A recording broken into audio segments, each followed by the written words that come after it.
Hey, what up? This is Zach Guilford from Midnight Mass, and you're listening to one of my favorite podcasts, Pop Culture Pastor. Pop Culture Pastor. So, yeah, what I was saying was that the song "Auld Lang Syne," originally written by the Honky Tonk Man, professional wrestler. Not a lot of people know that. Okay. What? Why are you looking at me like that? You think I'm lying to you? You think I'm just joshing around with you? I can't tell. The Honky Tonk Man was really talented. I can't say the Honky Tonk Man and not think of Billy Ray Cyrus for some reason. But the Honky Tonk Man, the wrestler, existed before Billy Ray Cyrus was big, correct? Is that right? Billy Ray didn't make it till like 1990, so. Yeah. So I'm pretty sure the Honky Tonk Man was in WWF back with Hulk Hogan and the Glory Days, Andre the Giant. Okay, so yeah, he predates. And he was one of your wrestlers who, like, today when you watch pro wrestling, they're all mostly super buff and fit. Honky Tonk Man would not have been one of those guys. He was mostly large and sweaty. And dressed up like Elvis. Nice. Yeah. Like the closest thing, like when you said Honky Tonk Man in wrestling, I was thinking Jeff Jarrett. He used to come out with the guitar. Oh, yeah. Jeff Jarrett was good.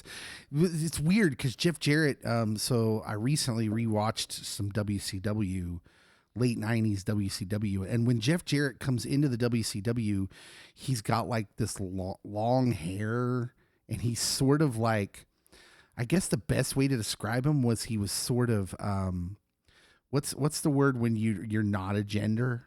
Is there, like when you're not male or female? Non-binary? Yeah. It looked like he was trying to be like non-binary. Oh. Yeah. Yeah. Just, I mean, it was weird.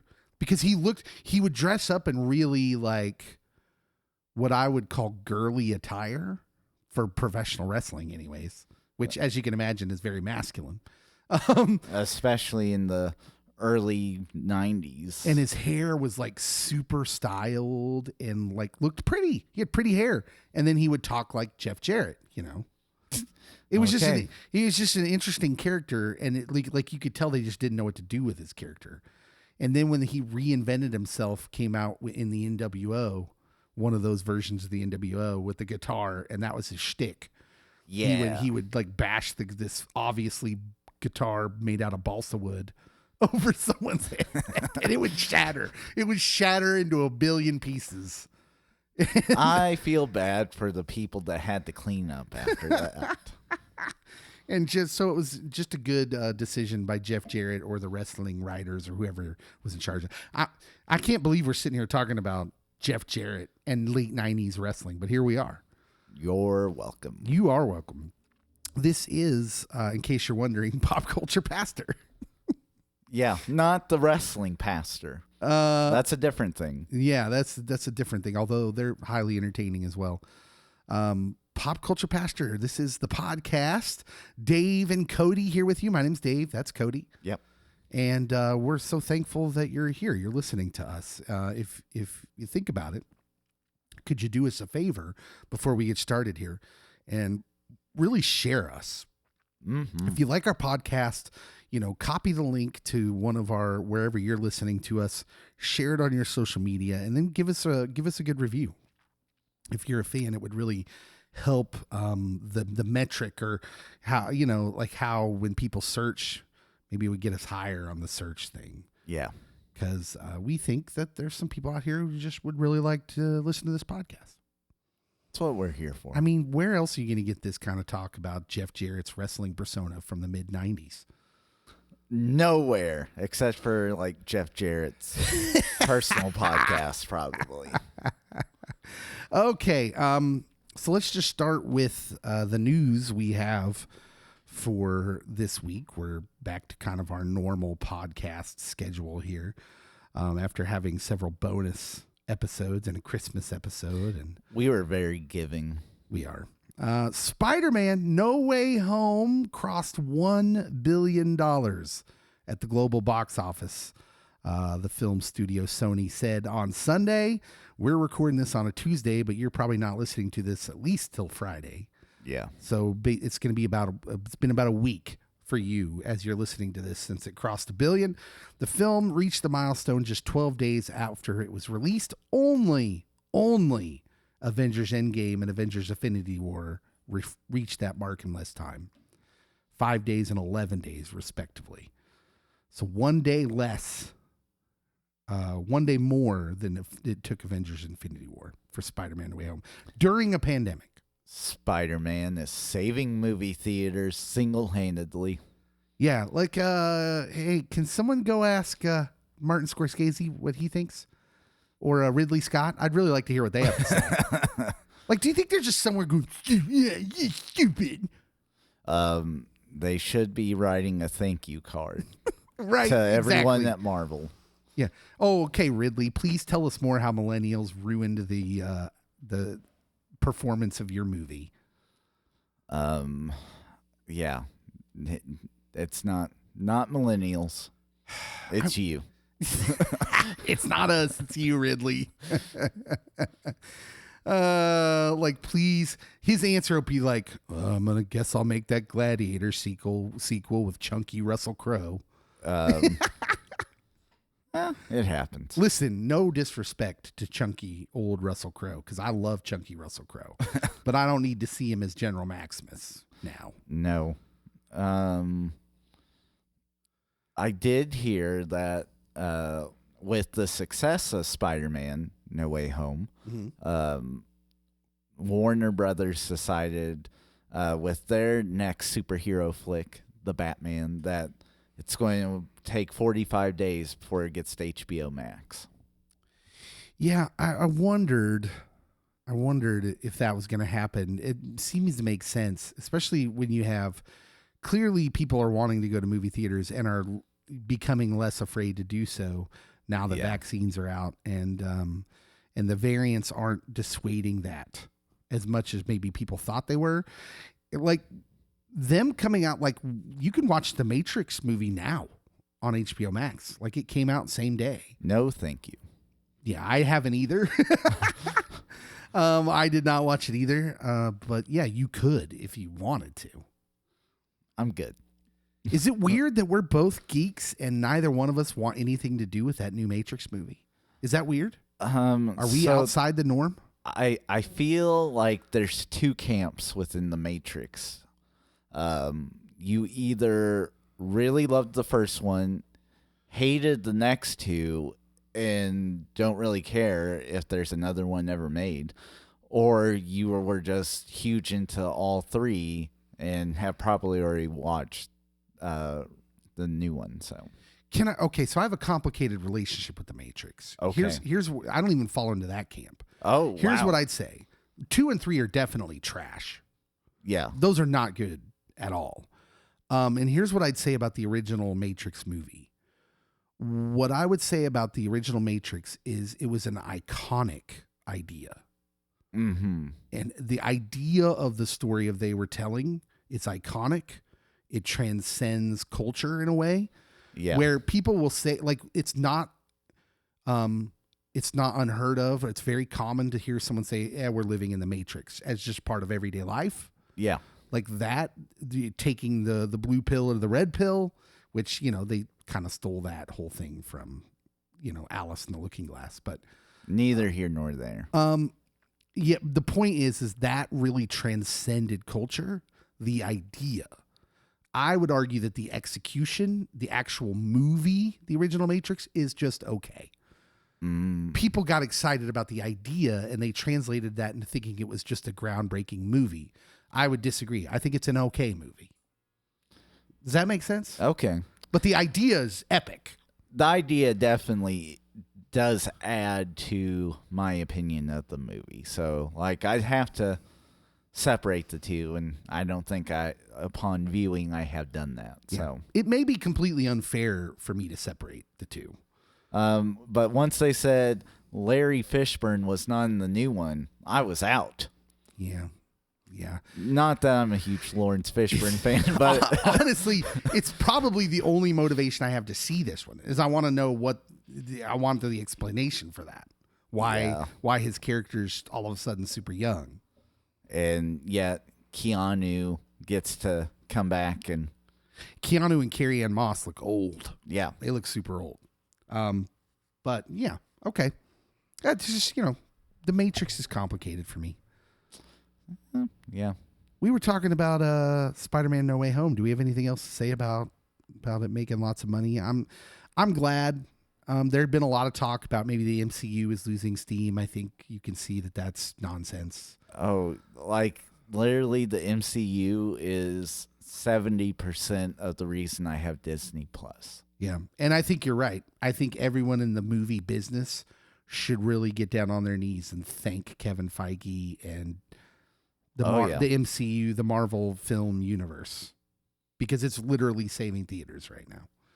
Nobody wanted to go see Ridley Scott's new movie with Matt Damon. Nobody cared about that. I don't even remember what it's called, to be honest. So, yeah. But everybody wanted to go see Spider-Man, and they were thrilled about it, and they went back and watched it again. I've seen it twice in theaters. Yeah, I've seen it twice as well. And for good measure, I went and saw American Underdog, paid to go see American Underdog, which I've also seen twice, and you should see that because it's a very good movie. I'm trying to talk my wife into going. Yeah, my wife enjoyed it, so tell her my wife Okay. enjoyed it. You don't have to be a lover of football. Yeah. It helps, but it's a good movie. Okay, next item of news. Have you watched the show 1883? The first 2 episodes. I didn't watch the one that dropped Sunday night or Sunday.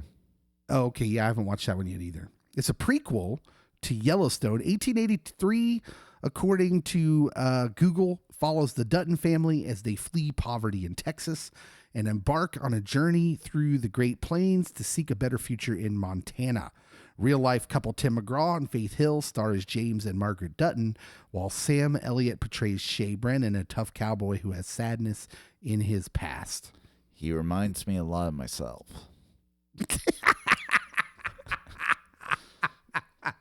I was just thinking that. I was just thinking it's uncanny how similar Cody is to Sam Elliott. Exactly. Beef is what's for dinner. These Germans need to toughen up. We're just going to sit here and quote Sam Elliott lines for the next half hour. You can just skip ahead. No, don't do that. It's good sarsaparilla. Okay, so I, at the behest of my wife, because I'm pretty sure it was her idea, and it's not that I haven't enjoyed watching it, but the reason I started watching Yellowstone was, I think, at the behest of my wife, because she'd heard it was good from people. Mm-hmm. And I've watched it, and I would be lying if I said I hadn't enjoyed it. We've talked a little bit about Yellowstone. It seems like it's not one of my favorite TV shows ever or anything. No. It has my attention, Mm-hmm. but it seems like it's someone who wanted to glorify just that particular life, the rancher life, right? So, like, my wife and I started watching it probably a year and a half ago. And, like, halfway through the first season, I'm like, this feels like Sons of Anarchy, but for ranchers. And then come to find out that one of the guys that was on Sons of Anarchy helped direct some episodes, write some episodes. Taylor Sheridan happened to be the co-creator of Yellowstone. And I was like, nailed it. Yeah. About the time that they're having automatic weapon gunfights on dirt roads in Montana with, The livestock paid commission. assassins, I was just like, this has no basis in reality. This is just like Sons of Anarchy. It's like, come on. This, look, I've seen biker gangs these days, and they're all guys in their mid 40s who are, working in cubicles during the week. But they have leather cuts. And that's all you need. At any rate, I can honestly say, while it's not the best piece of television ever made, I've enjoyed Yellowstone because there's enough good characters in it and, well, wild characters that it's interesting to me. So, like, really enjoy the character of Rip in Yellowstone. He does a great job in that role. Kevin Costner's Kevin Costner. I call him the best mouth actor in the game from his work as John Dutton with the things he does with his tongue inside his mouth, which is highly unexplainable. And just that's all I can see now watching him on Yellowstone. Beth Dutton is ridiculous. She's like a caricature of a human being. Like this season, she's become a caricature of herself, which was already a caricature of a human being. And it honestly worries me how many women idolize her in her character in this show. At any rate, Yellowstone's fine. It's fine entertainment. Mo is my hero. You're a big fan of Mo. 1883 is a prequel to that show. And I got to tell you, I'm a history guy anyways. So already I'm more into this show than I could ever be into Yellowstone. Oh, like I was jacked up as soon as they said, oh, we're going to do a prequel and it's set in the 1800s. Yeah. Sign me up. Yeah, the Old West. It really, when you come to know the Duttons, they're a huge, powerful, rich family, ranching family in Montana. Here you have a Duttons that are, man, they're scraping by. They're not the cream of the crop in society. And the Old West is painted well in this series, at least in the first two episodes, as being chaotic, out of control. This is a scary place, and they've done a good job of showing that. Billy Bob Thornton can control. I'll tell you what, I've been impressed. The first two episodes have been impressed with Tim McGraw. Oh, yeah. I don't know what I was expecting. Knowing that Tim McGraw and Faith Hill were going to be leading this series, I was just like, ooh. But Tim McGraw has been very good, I think. So I'm going to do a spoiler. Okay. There's a scene in episode 2 where Tim McGraw is with a Tomas Hanks.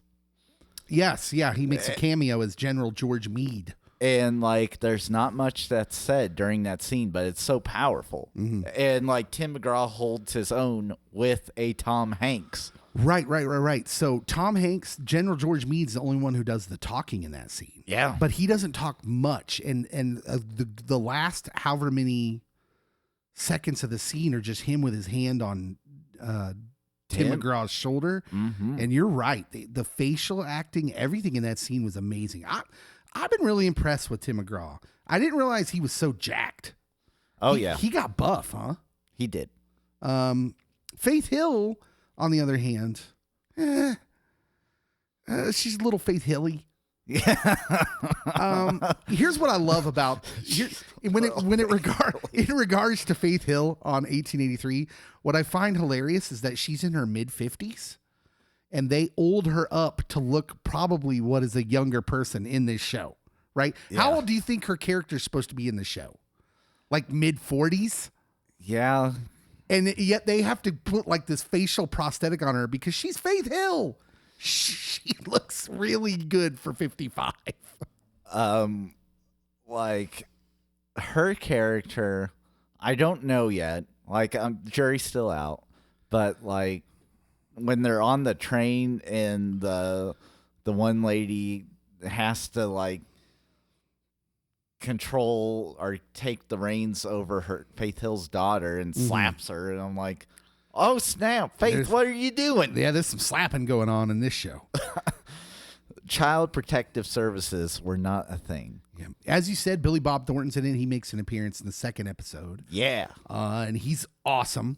He's like your typical, tough guy in a Western character, it looks like. Sam Elliot, his character's really layered, which is not, usually Sam Elliott's the tough guy. But in this show, he's a tough guy, but he's also a guy who's dealing with incredible loss and suicidal thoughts and tendencies. Trying to look, he doesn't understand what he's living for, and so that nuance and all that just proves that Sam Elliott is a treasure. Yes, enjoy this, people. Yeah, just really, really good. And the last thing I want to talk about is Isabel May, who plays Elsa Dutton. Yeah. The daughter. That gets slapped. She's magnetic. She is. I've thought this a couple times recently about young actresses. One was the Florence Pugh, who plays Yelena Belova in the Marvel stuff. She was in Black Widow and most recently in Hawkeye. And then this girl who's got a lot in common with her, I think. They look similar. They have a similar look. Isabel May plays the daughter Elsa Dutton in this. And she's just, every time she's on the screen, you're just drawn to her. She does a lot of the narration. She does. Yeah. And even her voice is kind of, I feel like it's magnetic. Really impressed with her.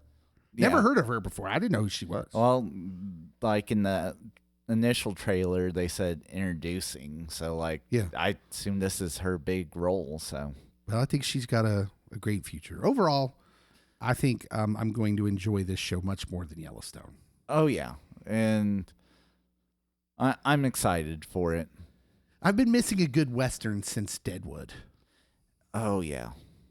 Like, I like the Westerns that paint the West as a scary place. Like, it's just scary. It's chaotic. It's murderous. There's no law to speak of. I like that. Like, you need a Timothy Oliphant, Sam Elliot person in your life. And this show gives it. Yeah.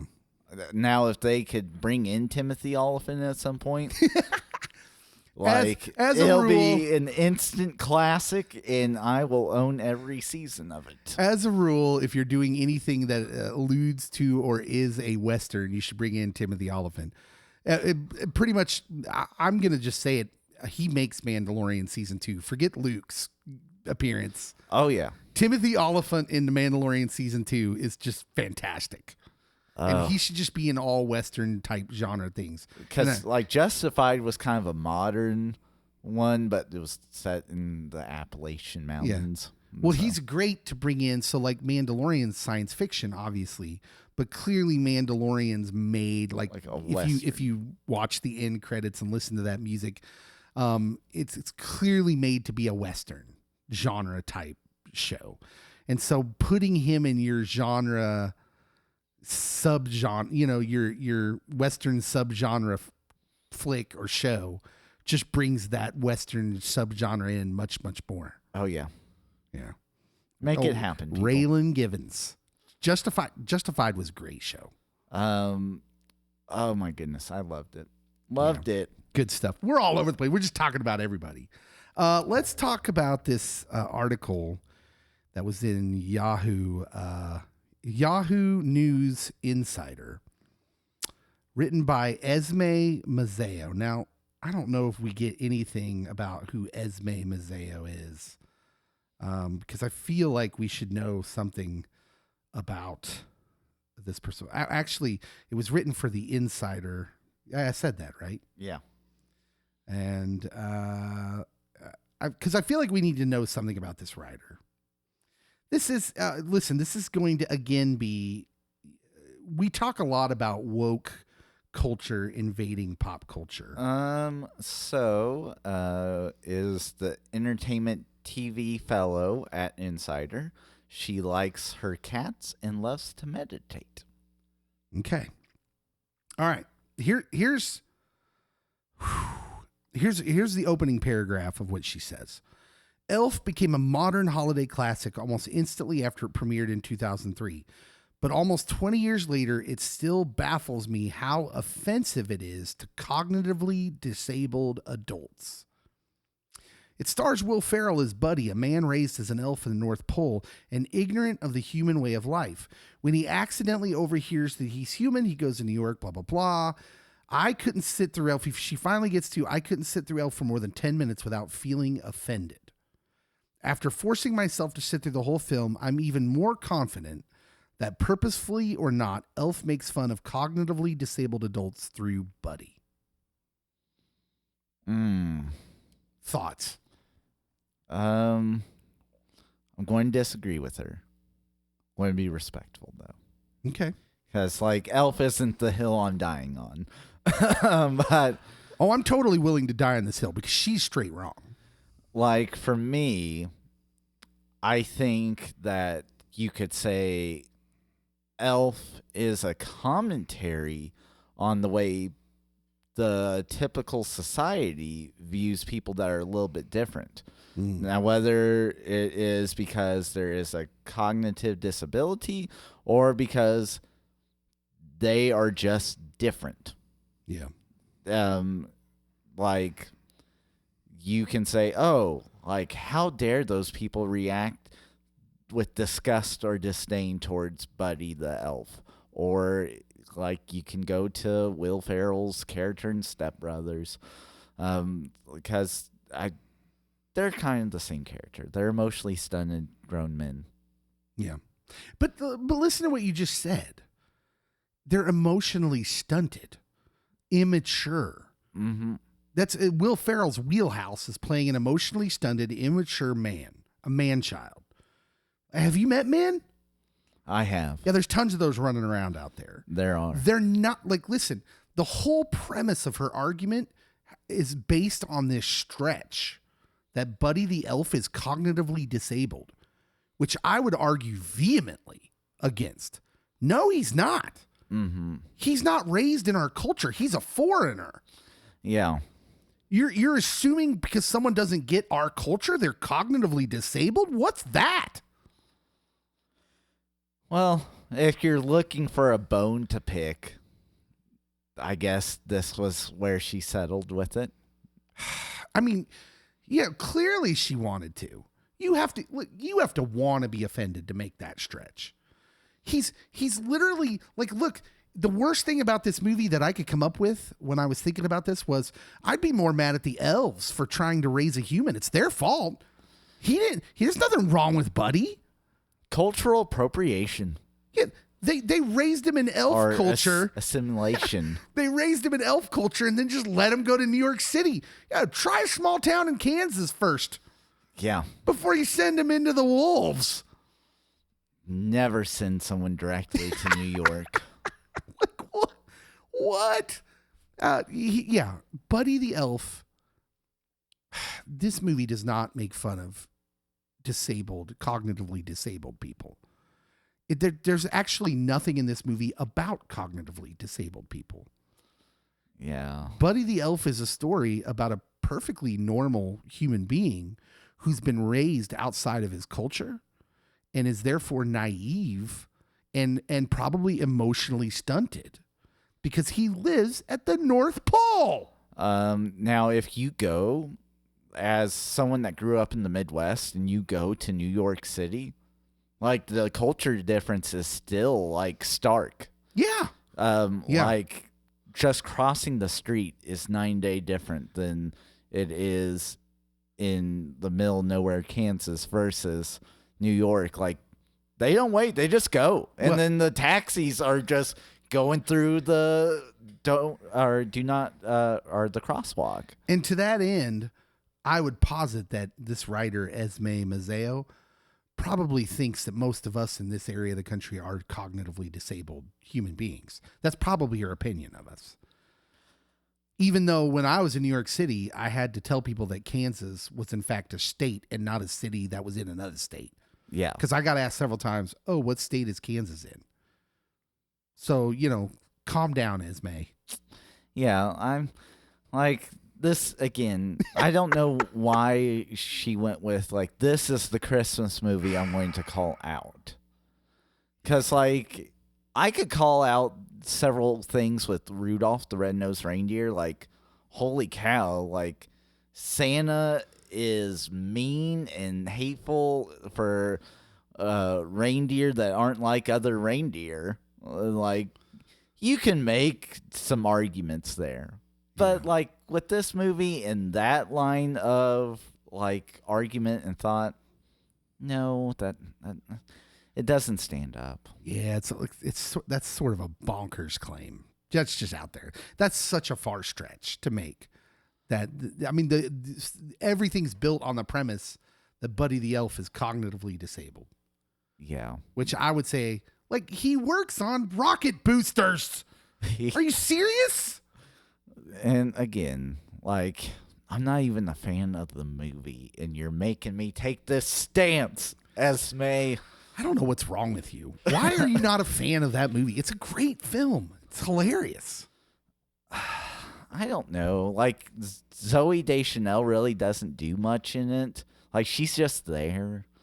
Will Ferrell's still Will Ferrell. Zoe Deschanel's never just there. Okay? And, like, I feel they underutilize some people, and then they just Will Ferrell. Will Ferrell is so good at playing that character, though. The dude who's naive and probably emotionally stunted, but he's so good at selling out and playing that naivete. It's just so convincing. He did it in Old School, where he plays an emotionally stunted, newly married, immature man. He does it in Step Brothers, where he plays an emotionally stunted son of a single mother. You know, maybe even Wedding Crashers. Wedding Crashers. He plays an emotionally stunted. Like, he plays the same guy. If you've got a complaint, I do have a complaint. But honestly, like, I'm not. Be upset that there's half the dudes in this country are that. I am. I'm not saying that he is Sir Michael Caine. I don't want him to be. But, like, if I don't have any roles, I don't have any roles. Yes. Like, I want some broadening of the horizons. Okay. Will Ferrell will duly note your concerns. I've seen Will Ferrell do dramatic. I prefer not to see that. Will Ferrell's on the downward side, huh? I would think so. He's kind of lost his own. Yeah. I think more people are with you than with me. They don't want to see him play the emotionally stunted man-child anymore. Him and Jack Black, I find, are not, like, big to-dos anymore. Well, comedy in general has taken a hit because of superheroes. No. Comedy's taken a hit because of the woke culture. That too. Because comedy, in essence, is making light of our differences, the things that make us different. That's where the hilarity comes from. And now we're not thick-skinned enough to be able to do that. Oh. What am I going to quote now? I don't know. Old stuff. All right, we're going to take a break. We'll come back to talk about the main subject of this podcast, what we're looking forward to seeing. What movies are we looking forward to seeing in 2022? We'll be right back to talk about that.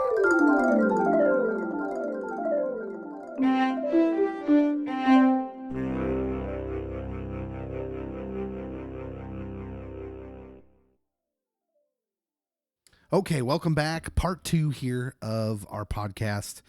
And now we get to our main subject. What movies are we looking forward to in 2022? It's the new year. This is what we do. And I wanted to really just get the idea of, like, movies that are just kind of standing out to us that we want to see. You know, some of them are going to be super obvious. And some are going to be not so obvious. Oh, I got the most obvious of them all. Well, do you want to go first? Sure. All right. Cody, what's a movie you're looking forward to seeing in 2022? The Batman. Yeah. That's the most obvious answer ever. For me and for anyone. Whoa. It should be. You're not nervous on any level about this movie? No. What has DC done to make you so confident? Any Warner Batman movie. There's bad Batman movies. Batman versus Superman does not count. Why? It's the most recent one. Does not count. Otherwise, every other Batman movie in history, I am saying, was phenomenal and deserves its credit. Even the George Clooney one, I'm holding as a good movie. Why are you looking forward to this movie? I won't interrupt you. Okay, so R. Pat is actually a really good actor.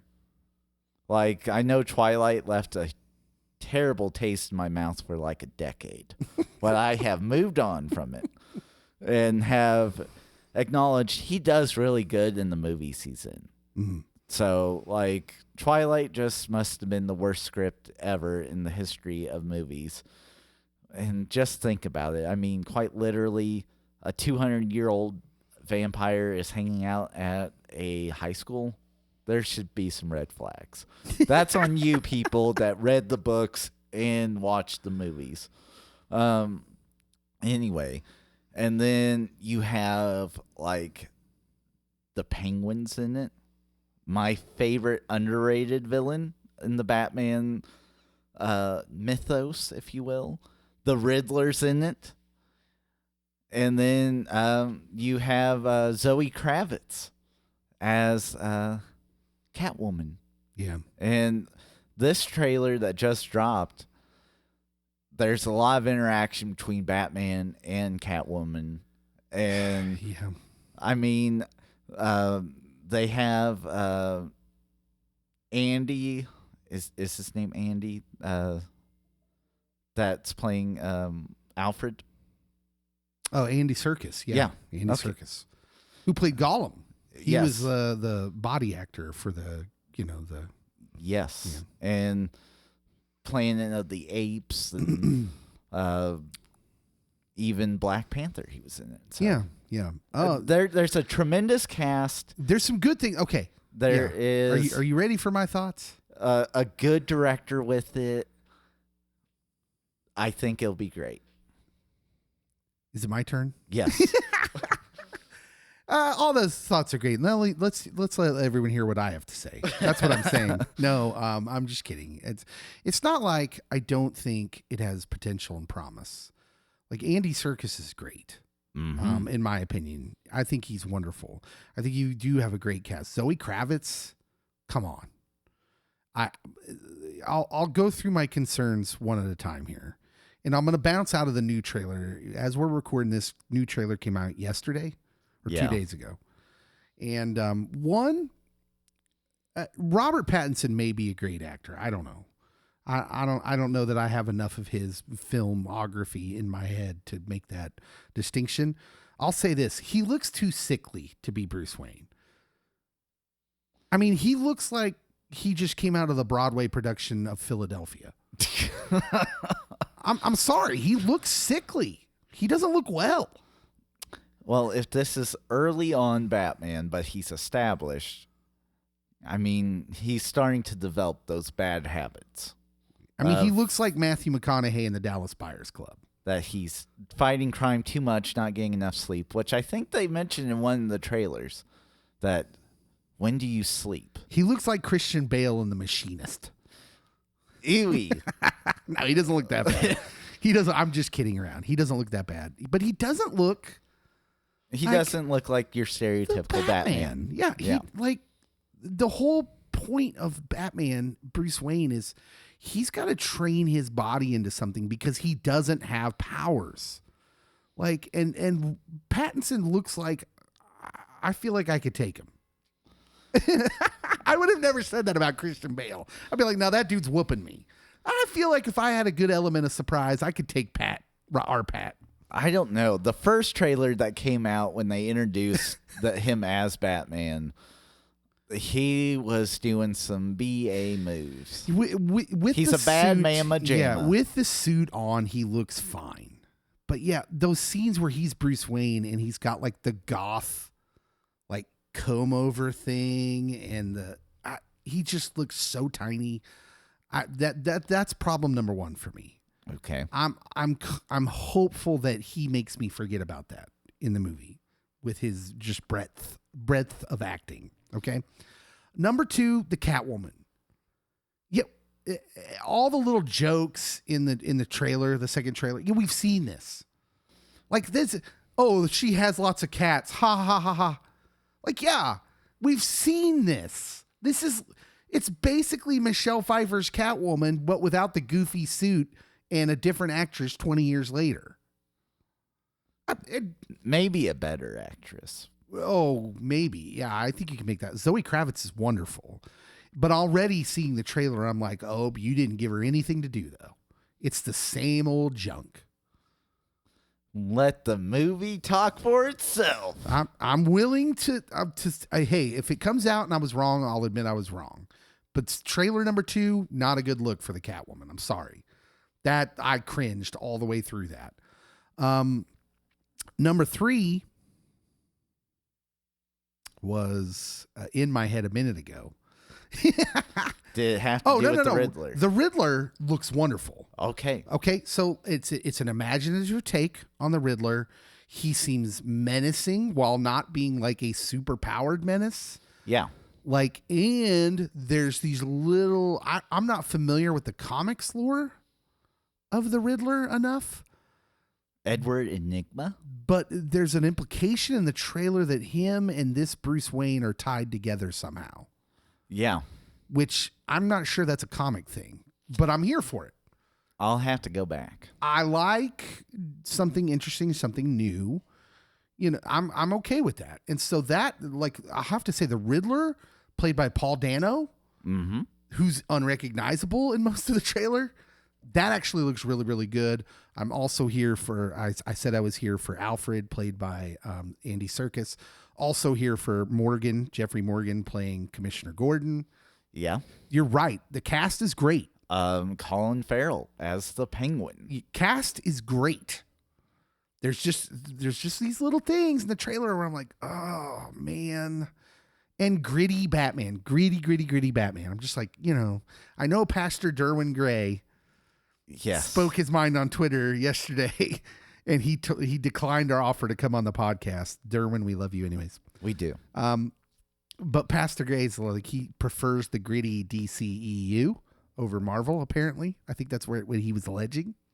So I think that, like, with the heroes that don't have superpowers, I prefer DC. I can say that hands down. The ones that do have superpowers, like you have a Thor figure, I lean Marvel. Although there are some great superpowered DC people, but I think if you don't have superpowers, you need that gritty, people are just slime. For there to be enough reason for a vigilante to arise. Yeah. And so you need people to be rough and rugged for there to be a Batman, and then a Batman then causes even more bolder, rough and rugged. I will say this is where DC usually gets it right with Batman, is that Batman should be something that the people question almost as much as they question the criminals. Like, wait a minute. He's a vigilante, right? Which in this new trailer that dropped, they said one of the police detectives is like, how we know we can trust him? He's a vigilante. Yeah. And I'm like, thank you. Yeah. It's the entire reason the Batman versus Superman movie is complete rubbish, is that the conceit of that movie is that Batman is somehow the altruistic kind one, and he sees the destruction brought on by Superman from Man of Steel and goes, that's junk, which I agree with him. That is junk. Because that was something Superman would be really concerned about. Like, Batman versus Superman should obviously be the other way around. And I'm sure someone like Zack Snyder was probably like, this is really smart. It's really clever. No, it's not. It's dumb. Doesn't make sense. Yeah. Like, they jumped like 3 or 4 movies that should have happened before. Yeah. I'm cautiously optimistic for the Batman movie. That's what I'll say. I have concerns. And that's legit. But DC typically, solo Batman movies, they do well. Now, my saying I have concerns is going to seem really hilarious when I tell you my first movie. Okay.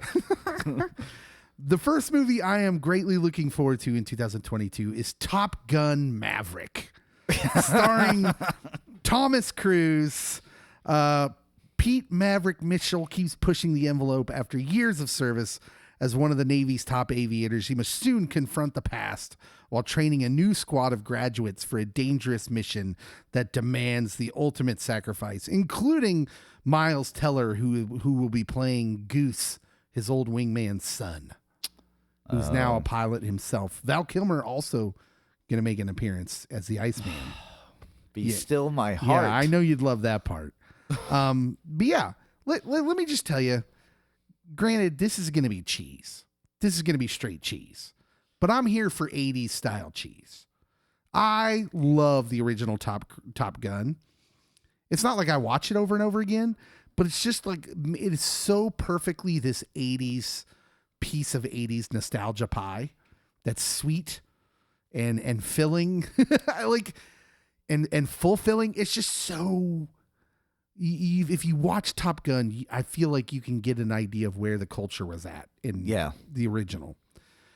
Even from the point where like they're fighting the Ruskies, the bad guys are the MiGs, the Russians, and they do that thing where they fly inverted and give them the bird. Yeah. Like, it's just so America in the 80s. And so this movie, what I want is not America in the 2020s. No. I want 80s style entertainment, but takes place now. But I want this to be straight 80s cheese. You know what this needs? What's that? It needs a one Kenny Loggins. I was just about to say, it needs a Kenny Loggins theme song. A new one. Is Kenny Loggins still alive? Yes, I'm he afraid is. to know the answer. He's 73, but by George, if someone can do it, He could get it done. he could do it. Oh, man. Because that was the thing about like every 80s like big movie had a Kenny Loggins theme song. Let me tell you what the absolute worst thing they could do to this movie is make it like a 2000s soundtrack. Like, don't go get Drake or something and put a bunch of rap on this album. No. Take my breath away and then put me in the danger zone. Take my breath away. Like rewatching that movie. Adele with a remake of Take My Breath Away. Do it. Sign it up. I'm here for it. But literally rewatching the original, I'm like, how many times are they going to play this song? Just have carefully pick some of today's artists and have them remake the old songs. What about Imagination Dragons doing Danger Zone? Imagine Dragons? Yeah. Yeah. What did I say? Imagination Dragons. They're a new group. Not a lot of people have heard them yet. I don't know why I was thinking of something else. But yeah, Imagine Dragons, or, just something completely different. But like, today's acts. Adele doing Take Your Breath Away seems like a no-brainer. Yeah. Yeah, like if there's so much what might have been for me, like if they had done this sequel like 20 years ago. And you have it where like kind of like Karate Kid, like Daniel LaRusso versus Johnny Law, but have it Iceman versus Maverick. Mm-hmm. Like, oh, that would have been. They could have gone the Cobra Kai route. Yeah, with Cobra this. Kai. Like, and I'm kind of hoping they do. I'm kind of hoping this is kind of tongue in cheek, because on the surface, this is not going to make sense. We live in an age of drones, drone warfare. Yeah. Like the days of the fighter pilot, not so much. So if they completely ignore that and they just pretend that fighter pilots are still a big thing, a big deal, I'm going to have issues. But if they make fun of that, like if that ties into the movie that they're kind of obsolete, then like I'm hoping they do an imaginative take on this. Yeah. I just like my nervous anxiety about this movie is we did it about 20 years too late. Yeah. Well, I'm excited to see the movie, but don't get me wrong. Your nervousness is well placed. Yes. This could be an awful movie. Okay. What's your next movie you're looking forward to in 2022? Let's go with Fantastic Beasts 3. The third installment. Harry Potter. Yeah. Saga, sort of. Mm-hmm. What do they call this? Is it got a different name? Is it just Fantastic Beasts Saga? Yeah, there's an actual movie. title for it. Let's look that. It's The Secrets of Dumbledore. It is The Secrets of Dumbledore. You're correct. Yeah. And so, this saga of the Fantastic Beasts continues. And I'm here for early Albus Dumbledore. I am too. I'm a little disappointed, and I'm not even a big fan of the Harry Potter movies, but every time I see that trailer, I'm like, couldn't they find someone that looked more like him? You don't think Jude Law will age into... No. Before you even finish that question, no. He looks nothing like that dude, either of the dudes that played Dumbledore. Jude Law's going to be a handsome, older dude. Yeah. He might age like Christopher Plummer. I'm not saying that the dude who played Dumbledore in the movies, the last 6 of them or whatever, was ugly. He just look, Jude Law's a fine looking human being. So, where my intrigue lies, besides with the story that they're already telling, is how is Mads going to do? I think he's better. Now, see, I'm okay. Full disclosure, I've only seen the first one, the first Fantastic Beast. I haven't seen the second one. I have plans to watch it soon. Johnny Depp was just weird. Can Johnny Depp be anything but weird now? I don't know if, maybe the first Pirates of the Caribbean just broke him. It just broke his mind. He took the Keith Richards thing a little too far. He did. Or if you star in so many Tim Curry movies. You mean Tim Burton? Or Tim Burton, yeah. Tim Curry's weird too. Wrong, weird Tim. You star in so many Tim Burton movies, after a while, it just breaks you. But So what I appreciate about the Harry Potter series is the bad guys can be so normal-ish looking. Is that you don't really know. I mean, other than Voldemort in his post-Voldemort-y form. Yeah, the missing schnoz kind of. I appreciate that his character was a normal kid at the school, right? And so that's to me is more menacing in that world. And so Johnny Depp's character was just so weird looking and odd and clearly evil. I don't know. I appreciate the way Mads Mikkelsen, the way he looks in this trailer. I think great. That looks great. Although they're going to have to explain that one. Yeah. Because he went from Johnny Depp looking to Mads Mikkelsen looking. And they don't look. You don't think they'll just do a recast and then not explain it at all? I want them to say we cast a spell that has permanently altered Grindelwald, but to make him look like a muggle. Yeah. Although I really do like Eddie Redmayne. He does a good job in everything I've seen him in. And again, he's so happy. I didn't get to see the second one, but in the trailer for this one, where they do the thing with the scorpions, he's just delightful. He is. He's really delightful as that character. Newt. Yeah. I wouldn't mind seeing that movie, but I need to see the second one first. Yes, that would be a must because they actually do connect. Where some movie franchises, you could jump right into Die Hard 3. You don't need to see 2. I don't know what you're talking about. Okay, my next movie, The Unbearable Weight of Massive Talent. Unfulfilled and facing financial ruin, actor Nicolas Cage accepts a $1 million offer to attend a wealthy fan's birthday party. Things take a wildly unexpected turn when a CIA operative recruits Cage for an unusual mission. Taking on the role of a lifetime, he soon finds himself channeling his most iconic and beloved characters to save himself and his loved ones. This looks like a fever dream that I need to see.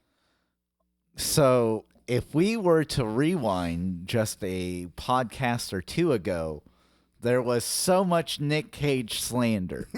But now we're all here for Nick Cage playing Nick Cage. No. Listen, I don't want to see Nick Cage playing a regular role, playing some dude. But do I want to see Nick Cage playing crazy Nick Cage? Yes. Yes. This is the sort cagiest of cages. This is the sort of meta thing I think Nick Cage was meant for now. And again, goes straight back to the Community episode where Abed gets broken by trying to decide, is Nick Cage a great actor or not? He's so meta. Yeah, I'd agree. There's a part of me that thinks Nick Cage is a great actor, and then there's a part of me that thinks, no, Nick Cage is just Nick Cage. It is so hard to tell. Yeah. So this movie looks fascinating to me and awesome. Okay, so this Pedro Pascal's in it. Yeah. As the guy who hires him, who turns out to be a drug dealer. So I am all for this movie. Yeah. Like, I completely forgot this one was coming out. Yeah, it was supposed to come out last year. Yeah. But got delayed. So, yeah, I'll watch it. Yeah, there's not really much to say about it other than I'm just here for Nick Cage at his Nick Cageiest. After this movie, depending on how well it does, next year's Christmas tree star might have Nick Cage's face on it. I dare to dream. I dare to dream, and it comes true. Okay, what's your next movie? Okay, so this movie is based on a short story. When I say a short story, it's really short. My wife read this short story. It's 18 pages long or something like that.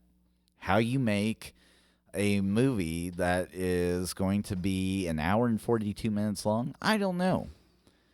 But The Black Phone. Oh, I've heard about this movie. So Finney Shaw is a shy but clever 13-year-old boy who's being held in a soundproof basement by a sadistic masked killer. When a disconnected phone on the wall starts to ring, he soon discovers that he can hear the voices of the murderer's previous victims, and they are dead set on making sure that what happened to them doesn't happen to Finney. And it stars a creepy Ethan Hawke. You know, I hate to get involved. The last thing I want to do is get involved in a good game of whataboutism. But how is it okay that movies about serial child killers are totally okay, but yet we can't make comedies anymore? Yeah. I don't understand why comedies are offensive, but this isn't. Because this is teaching kids what to look for. You don't go to the creepy van. Don't take candy from a stranger. I don't know how we do it, but yes. Look, the premise is super interesting. The trailer was so creepy. I bet it is, but it looks like a movie. This is both a movie I would like to see and I don't want to see. My wife, she's like, I think I read this short story. And she looked down on her phone and she's like, yeah. And she reread it and she's like, there is maybe enough material to do a mini episode. Mm-hmm. They're going to have to add so much. So they took a vignette and basically wrote a story around it. Yes. Yeah. And so I'm partially intrigued by the movie, but I'm also intrigued to watch my wife's reaction to it. Because, whenever she has read the book or read the short story, her reaction is just as thrilling to me as the actual movie itself. Because, she gets worked up, especially if it is way off base. I think that this one's probably so short that they could probably not go wrong with it. Yeah. They're going to give you their interpretation of it. In fact, I'll make a claim. I think Stephen King's best films, best TV stuff actually comes from his smaller stories, his short stories. I told Leah that that was my take, because Secret Window, that's a short story. Yep. Green Mile is very short. It's in little booklets. What else was short? Running Man's a short story. That was adapted into a movie. I actually think... Was The Mist a short story, or was that... Maybe. It's the long stuff that they do a terrible job with. Dark Tower, Under the Dome, The Stand. My wife has had comments on all of those. Yeah, I mean, they're just not good. And so I think people who are into this style of film, and your wife's definitely into like the kind of suspense, scary kind of stuff. This has the potential to be pretty good, I think. And again, it stars in Ethan Hawke. Ethan Hawke is great. Yeah. Who would have thought that? Not I. Back in the day when he was in like, Singles. I mean, he was a promising young guy for sure, but yeah, Ethan Hawke's like a legend now. Yeah. That's good stuff. Next movie I am excited to see, and you're going to love this. So I've already kind of baffled you with my Nick Cage slander last week. Yes. So I'm going to baffle you again. I'm going to go counter Dave. I have a long-standing rule. I refuse to watch any movies based on a video game. Yeah. I just refuse to do it. This year, I resolve that I will break that rule on the strength of one Mr. Thomas Holland. The movie is Uncharted, an nice upcoming action-adventure film directed by Ruben Fleischer, screenplay by Rafe Judkins, Art Markham, and Matt Holloway, with a story by Judkins. It's based on a video game, and the premise is it introduces audiences to the young, street-smart Nathan Drake, played by Tom Holland, and showcases his first treasure-hunting adventure with wisecracking partner Victor Sully Sullivan, played by Mark Wahlberg, which I don't buy that. Mark Wahlberg plays Mark Wahlberg. Right? Ayo. Mark Wahlberg playing himself as usual. It's an action-adventure epic that spans the globe. The two will go on dangerous pursuit of the greatest treasure never found, while also tracking clues that may lead to Nathan's long-lost brother. Okay, so many years ago, they made a movie based on a series of books that I was a big fan of. It was called Sahara. Yes. The book's written by Clive Cussler about an Indiana Jones-like guy named Dirk Pitt. And I thought at the time, and Matthew McConaughey was starring in it, he was just getting big. And I was like, man, everything was in place. This could be the next Indiana Jones. And the movie fell flat. It did. It had its moments for me as a fan, but it just didn't work. This, I am hopeful, could be that next Indiana Jones type series. And the Uncharted video games lead themselves really well to it. Yeah. Or lend themselves to it. I am hopeful because Tom Holland, I believe, can carry a franchise. Well, he carried the Spider-Man one. Yeah, I mean, you could make an argument that the MCU, the Marvel movies, are not a good barometer of that because there's so much foundation to those that's already been in place. But I think that this movie, I'm hopeful that this will prove that he can carry a franchise himself. He's not Indiana Jones. He's not Harrison Ford. No. But I think that's a good thing. I like him. I just like him as a character, as an actor. And I think he brings something to a character that makes him eminently likable. The same way Harrison Ford did with his roles.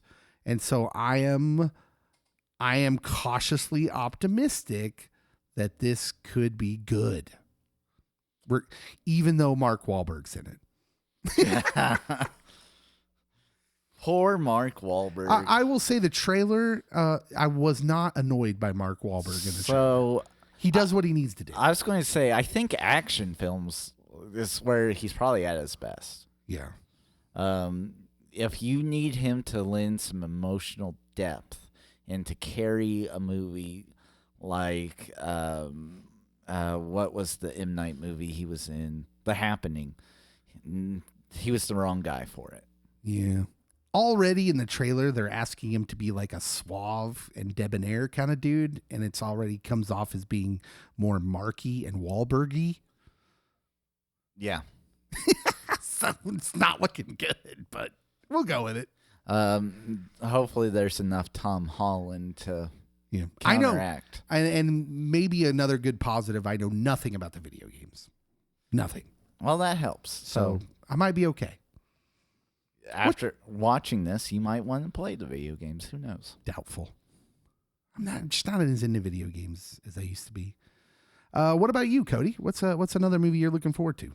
Okay, so you had your nostalgia movie of Top Gun. Mm-hmm. I have my nostalgia movie. Oh, all right.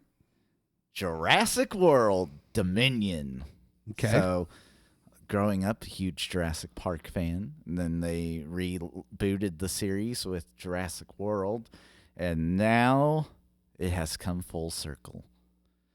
They not only have your Chris Pratt and your Bryce Dallas Howards of the world, but enter Sam Neill, Jeff Goldblum, and Laura Dern. Okay. That's a good plus. I am glad that we got the Goldblum back. Jeff's back. Sam's back. I'm happy. Yeah. Okay. Because, I'm one of, again, this is a split camp. If you like the original trilogy, there's usually one movie you really despise the most. And it's either number 2 or number 3. I was a number 3 fan and despised number 2. Agree. But there's a lot of people that just on the strength of Jeff Goldblum alone love number 2, despise number 3. Oh, number 2 is really and bad. Everyone agrees number 1's the best. I thought number 3 went back to like a simplicity that made it good. Although Vince Vaughn is in number 2. Yeah, he's not good in it either. And I like Vince Vaughn, but number 2 is bad. Lost World's bad. So this could be hot trash. I don't know anything about it because the synopsis of it is the next installment in the franchise. That's how it's listed. So the idea, I know that the idea is that dinosaurs are now loose in the world. Well, yeah, which they should have been after the 3rd Jurassic Park movie because the island, the backup island, they leave it and then like pterodactyls are flying off. Yeah. I mean, yeah. To me, the idea of that is more cool just to think about than to actually put into execution. Oh, yeah. Like, because then we're talking about a completely different kind of movie now.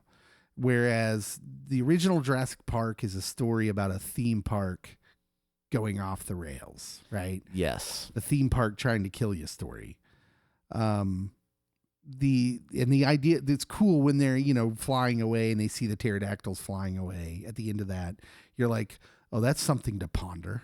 Yeah. Dinosaurs out in the world.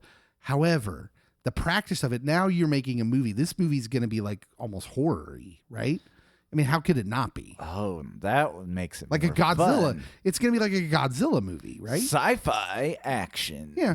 And I know that that's going to appeal to a lot of people, so I'm not going to sit here and be like, it's terrible, it's not worth seeing. It'll be some people's cup of tea for sure. Like to fully execute that, though, it's going to be difficult. I'd be concerned, but there's enough in people in that. Like, look, you're probably not going to make a terrible movie with Chris Pratt and Jeff Goldblum and all those people in it. Yeah. It's just not going to happen. They're entertaining enough on their own. Like, look, Independence Day. People love Independence Day. That movie was garbage. If you're just looking at the script and the conceit of it, it's terrible. But it's Goldblum and Will Smith, and they just carry the dang thing. So for you, Chris Pratt and Jeff Goldblum carrying this. Yeah. Hopefully. Yeah. I'm cautiously optimistic about that one, too. I'm just a Sam Neill fan. He does a great job in everything he's in. Mm-hmm. Even playing Odin in Loki's play. I forgot about that. My next movie is Doctor Strange in the Multiverse of Madness. This is an obvious one. I told you earlier that none of the other Marvel movies coming out next year will be on my list because I'm just really focused on the next thing. I am truly a comic book geek nerd. And the way comic books was that the last page of every comic book ended on some ridiculous cliffhanger. It kept you waiting for the next month's installment.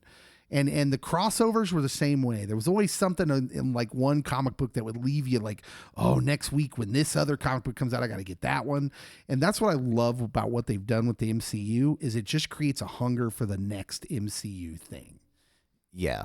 And so for me, it's all about Doctor Strange and the Multiverse of Madness after Spider-Man now. I just can't wait to see this film. So to be honest, like when they first announced Spider-Man No Way Home, I immediately skipped over it in the announcement and went straight to Doctor Strange Multiverse of Madness. I really loved the first Doctor Strange movie. And once you find out that, Scarlet Witch is going to be a big part of this, okay, yeah, I'm here for it. Mm-hmm. Make it happen, Captain. Like, May cannot get here soon enough. Yeah. I'm really pumped for this movie. And like, I almost wish that it was right now, but you need some time to digest Spider-Man. yeah, the trailer at the end of Spider-Man for this movie, it just looks really great. I rewatched the last episode of Loki yesterday. Oh, yeah. And it just, like, I'm ready to start piecing all this together now. Like, I'm ready to, like, I've decided now that after rewatching the last episode of Loki, that it really is the Scarlet Witch that kicks all of this into motion by becoming this Nexus being. So, you know, how they synced up the last episode of WandaVision with the last episode of Loki. Mm-hmm. He who remains does the thing where he's like in the middle of a sentence and he's like, he stops and starts looking around, and it lines up with when Scarlet Witch becomes Scarlet Witch. Mm-hmm. And he's like, we just crossed the threshold. And I was like, up until this point, up until the rewatch, I'd kind of gone with the idea that them killing He Who Remains is what breaks the multiverse. Now I don't think that's the case. I think he was helping control the chaos, but I think it was heading that way anyways because he didn't know what was going to happen anymore. And so I think Scarlet Witch is the key to all this, and I'm hopeful that Scarlet Witch is the big bad of this movie. Yes. Like, my wife and I rewatched the first Doctor Strange movie because Mordo, Leah's like, you think he's going to be the bad in this? And I'm like, he's going to be anti-Doctor Strange for sure. And but I think they're throwing a curveball because I think they'll have to work together in this movie to contain the Scarlet Witch. I think so, but I think that they will still be enemies, but they will have a common enemy that they have to work together. There's a piece of dialogue that they're playing in the trailer where Mordo says the greatest threat to our reality is you, and he's talking to Doctor Strange. But I think that's a curveball because I think in this movie you're going to see them actually unite to try to stop the Scarlet Witch. Oh, I'm so excited. And but by the end of this movie, so Baron Mordo, it makes sense because he is against all magic doers now. Oh, yeah. He thinks that's the problem. And frankly, in the tradition of Marvel villains, like, he might not be wrong. Oh, yeah. And like, so Leah and I, when we first watched Doctor Strange, we did not stick around for the second post-credit scene. So we missed Baron Mordo. Oh, taking back that dude's magic that he was using to walk around with because he was paralyzed. Mm-hmm. Yeah. And so, like, when we rewatched it this time, and like I skipped ahead in the credits, and she's like, I don't remember this at all. I'm like, because we left before. No more sorcerers. Yeah. Yeah. All right. So, do you got another one? Oh, I got a few, but yeah. Let's do one more. Okay. One more each. So pick out your best one. You can do two more. Let's do lightning round. Okay. Flashpoint. Okay, yeah. It's not just a Spider-Man reference. Yeah. Because like the book. The book. Flashpoint. Flash Thompson. Yeah. Yeah. But no. Flashpoint. This movie has been hyped forever and a day. Like, everyone's like, oh, Ezra Miller's going to do great. He's phenomenal. And then it got delayed. Looked like it wasn't even going to get made.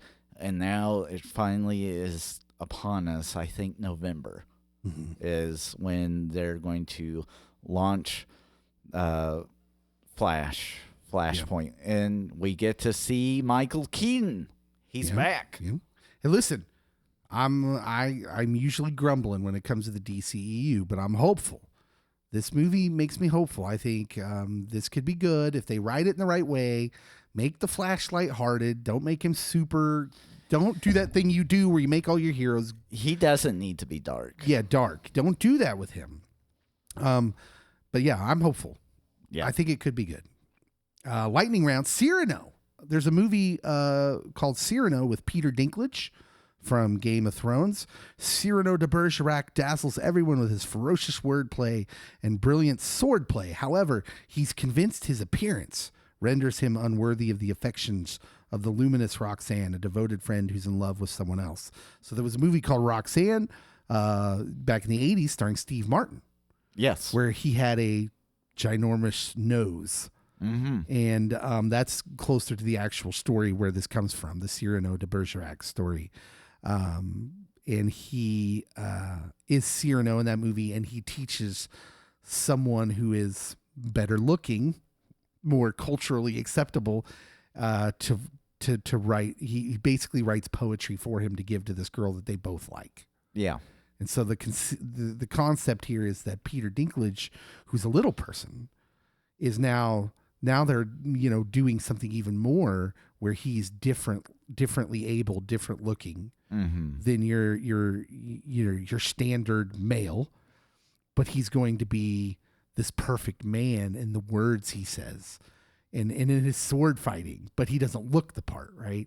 And so the story will be the same, that he will love this one girl so much who likes this other guy, but the other guy's adult, and so he will pass him words and poetry, things to say.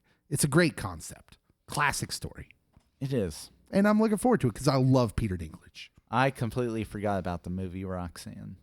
Steve Martin, wonderful movie. Yeah. Wonderful movie. But yeah, I'm so excited because I think Peter Dinklage, this is going to be crazy. This is going to sound like I'm saying something crazy. I think Peter Dinklage is on that level. I think his personality is magnetic like a Steve Martin. Maybe in different ways. Mm-hmm. But I think this could be a wonderful movie. I'm a believer in Peter Dinklage. Death at a Funeral. Yeah. Both of them. Yeah. He's the best part of Game of Thrones. Mm-hmm. The series, the TV show. Best part of it. Yeah. All right. That's good. You got another one? Okay. So I have one more. You got one more? Yeah. Last one. So cross off Morbius and Thor, Love and Thunder. Go straight to Black Adam. Yep. So Black Adam, starring one Dwayne "The Rock" Johnson, will link up with Shazam, and if Dwayne does what Dwayne usually does, and he makes greatness, and it can bring back hope to the DC, and then set up at least a Shazam verse. And then bring Henry Cavill in as Superman in the Shazam verse, and life will be great. Like, they can get rid of Batman, Aquaman, and Wonder Woman from having any universal connection, and just all things go into Shazam, because Shazam actually works. It's funny, it's lighthearted, although Black Adam probably is not going to be because it's a different character. Yeah. So Black Adam gets some separation from that universe in the comics, where Black Adam becomes like this. He's very, I would compare him to Venom in the Marvel universe, where he becomes kind of like an anti-hero type deal, where he's murderous, he's a bad dude, but he's, like kind of crossing that line a lot. I don't know. I wasn't paying much attention to that until I saw the little teaser that The Rock did. And I was like, okay, this looks he looks, first of all, real life. Can we just give it up for Dwayne Johnson, who looks like a tank? Yes. I mean, what that dude has to stay in that kind of shape would probably boggle my mind. He looks fantastic. I like to think he eats a dozen eggs raw each morning. So give it up. I'll give it up for Dwayne The Rock Johnson. Man, dude, you look great. And so, yes, like, if there is someone that can save the DC from themselves, Yeah. it's Dwayne The Rock Johnson. He's saving the XFL right now as we're speaking. Maybe the best personality in Hollywood, in acting. Like, he's just, when they say that dude could run for president, I'm a believer. I'm like, oh, yeah. Yeah. Yeah, Dwayne Johnson could run for president. People would vote for him because he's genuine. He comes off as ultra sincere. Now, whether that's real, I don't know. I don't know him personally. I hope so. But yeah, Black Adam, make your dark Black Adam movie and then join it. Make a movie with him and the goofy Shazam verse of Zachary Levi. I am here for that. Yes. Yes. Billy. Yes, absolutely would be down for that. That's a good selection. All those comic book movies, though, we will be seeing anyways. Oh, yeah. My last movie, and this is a great way to end it, Moonfall, directed by Roland Emmerich. A NASA executive, an astronaut, and a conspiracy theorist travel into outer space, because why not? Yeah. To stop the moon from crashing into Earth. I saw a trailer for it yesterday. We will experience the dark side of them. It's so laughable. Everything about this is laughable, and I'm here for it. In the same way that Independence Day was just goofy, I've always wanted Roland Emmerich, like, their movies, the Emmerich brothers movies, like, they go far too serious after Independence Day. Yeah. What made Independence Day great was because it was campy. There's a camp to it. And if this has any of that camp, I will love it, even though it's ridiculous premise. They're sending the wrong person to save the world. Yeah. Bruce Willis is who you send to save the world. No, don't go. I love you. And Ben Affleck, of course. Ben has to be there. Yeah.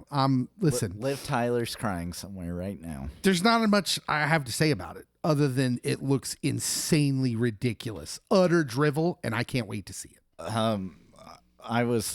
It's going to be hilarious one way or the other. Yeah. I was at the movie theater and was watching, like, a behind the scenes of this movie, and they're talking about, like, oh, this is such a brilliant concept. Like, never has this been done on the big stage like this. And I'm like, you guys must not have gotten Sharknado 5 or 4. Yeah, it looks a little bonkers. But I'm here for it. All right. Those are our movies we're most looking forward to. God willing, we'll be able to see everyone in a theater. Yes. That would be great. That would be. Maybe felt good to be back in the theater these last few months.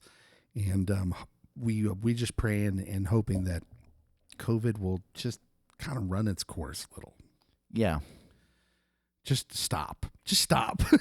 God, if you're listening, we would love it we don't ever need life to be quote unquote normal. But we repent of not counting our blessings when we had them, of being able to conscious free, just go out to a theater and watch a movie. Mm-hmm. Our lives are so much embedded in pop culture. And of course, this show is all about how much we love it. Yeah. And we're just hoping that next year is a year that everyone, we can get a little respite. I'm praying for respite for us. That'd be nice. So everyone listening, that's our prayer. Respite for you and yours. A break from the last couple years of stress and anxiety that we've had, kind of unprecedented for our lifetimes. Yeah. Which is, horribly affluent of us, by the way, because what people in other countries deal with on a daily basis is much worse. But such is as it is. That's our context. Yeah. So praying for a great 2022 for you and yours. Thank you so much for listening to the Pop Culture Pastor podcast. For Cody, I'm Dave. If you love our podcast, like we said earlier, share it. We have a support button on the Spotify and the Anchor sites near, on the page. So we pledge that we will only use this money to make this better. Yes. It will not go to our 6-bedroom mansions. Oh. Well, yeah. That's sad for us, but great for you. Yes, So. great for you. We want to just keep making this better and better and better. Not just Pop Culture Pastor, the podcast, but Pop Culture Pastor, the blog, Pop Culture Pastor, the Geek Store, Pop Culture Pastor, the toilet paper. I got a little into Spaceballs there. Yeah, I went Spaceballs with it. you did. Yeah. Okay. Everybody, have a great week. We will hopefully see you, God willing, next Friday. In 2022. In the year 2020. In the year 2000.